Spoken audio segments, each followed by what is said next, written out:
Siyempre, mag-uwi tayo. Dapat may dala tayong kahoy. Si mahirap. Alright.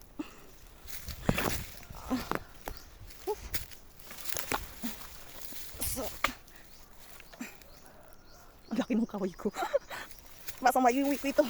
Pag naiuwi ko ito guys, gagaan na yung araw ko. Bakit? Marami na akong kahoy sa bahay. Panggatong. Ayan. Sige. Sige.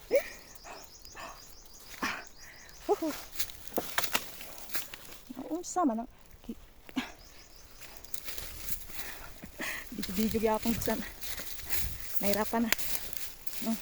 Basta makauli ko na ako'y kahoy. Ana. Are.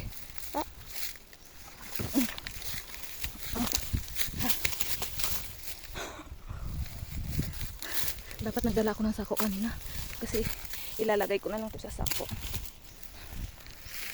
para at the same time nabuhi among kape.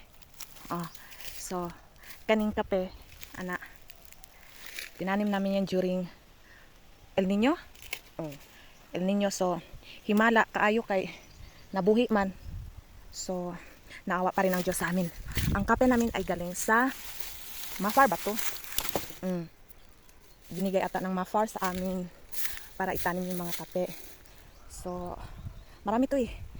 Iilan lang ang nabuhay. Nagpasalamat ako kasi nabuhay din yung iba. Kasama ko nagtanim dito, mama ko, yung asawa ko na basta yun. Pinaghirapan namin to. So, parang survivor sila sa kwan, tag-init. Nabuhi. Gyapon. So, ulit na ta, naatay, kahoy. Yun.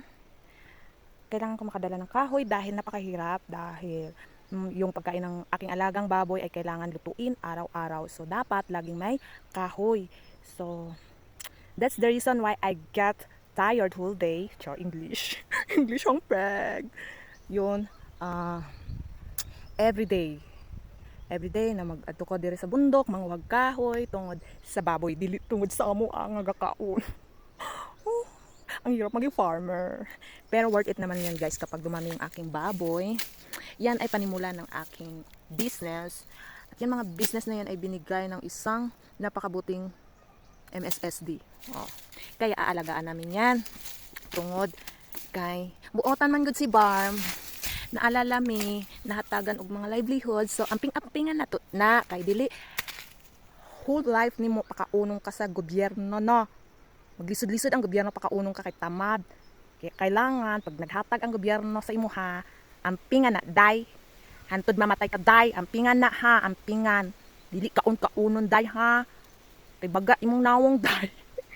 Baga kayo imong nawong, day. Kung sige kag kaun, wala kay trabaho, day. Kaya, marinig na ako ng mga kapitbahay ko sa baba. Nagsasalita mag-isa dito, nagayaw-yaw. Basta naalaki content karon. Bye-bye guys! See you there!